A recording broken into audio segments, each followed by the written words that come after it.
நான் அதிமுக கூட்டணி விடுதலை சிறுத்தைகளுக்கு சேரணும் அப்படின்னு சொல்லி அழைப்பு விடுத்ததா? அழைப்பு உங்களுக்கு வந்திருக்கா? அந்த மாதிரி எதுவும் இல்லை. தென் மாநிலங்களில் வந்து விடுதலை சிறுத்தைகள் கட்சி அதிக அளவில் போட்டி போடுறதா சொல்லிட்டு இருக்காங்க. எத்தனை தொகுதிகளான போட்டி போட திட்டமிட்டிருக்கீங்க?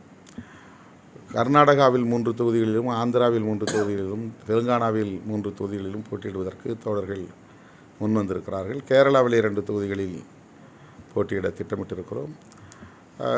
தமிழ்நாட்டிலும் சேர்த்து மொத்தம் தேர்தல் ஆணையத்திலும் நாங்கள் 12 தொகுதிகளில் போட்டியிட விரும்புவதாக எங்களுடைய விருப்பத்தை வெளிப்படுத்தி பொது சின்னம் கோரியிருக்கிறோம். பானை சின்னம், அதாவது தென்னிந்திய மாநிலங்கள் அனைத்திலும் விடுதலை சிறுத்தைகள் கட்சிக்கு பானை சின்னம் ஒதுக்க வேண்டும் என்று தேர்தல் ஆணையத்திடம் முறையிட்டிருக்கிறோம்.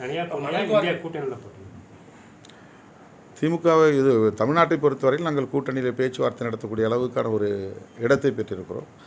மற்ற மாநிலங்களில் இன்னும் அந்த அளவுக்கான ஒரு இணைப்பு ஏற்படவில்லை. பேச்சுவார்த்தைக்கு முயற்சித்து கொண்டிருக்கிறோம். நேற்றைக்கு ஆந்திராவில் எங்கள் கட்சியின் மாநில தலைவர் வித்யாசாகர் அவர்கள் ஆந்திர பிரதேச மாநில தலைவர் ஷர்மிளா அவர்களை நேரிலே சந்தித்து பேசியிருக்கிறார். கூட்டணியில் தொகுதிகளையும் கேட்டு மனு கொடுத்திருக்கிறார். அப்படி ஒரு கூட்டணி உருவானால் நாங்கள் கூட்டணியில் ஒதுக்குகிற தொகுதிகளில் போட்டியிடுவோம். மணல் குவாரி தொடர்பாக சுப்ரீம் கோர்ட் வந்து அமலாக்கத்துறைக்கு தமிழக அரசு உதவினால் என்னன்னு சொல்லியிருக்காங்க. அதை பற்றி என்னன்னு படிக்கல. என்ன சொல்லியிருக்காங்க? தமிழக அரசு அதற்கு உதவுவது ஒன்றும் தவறு இல்லை.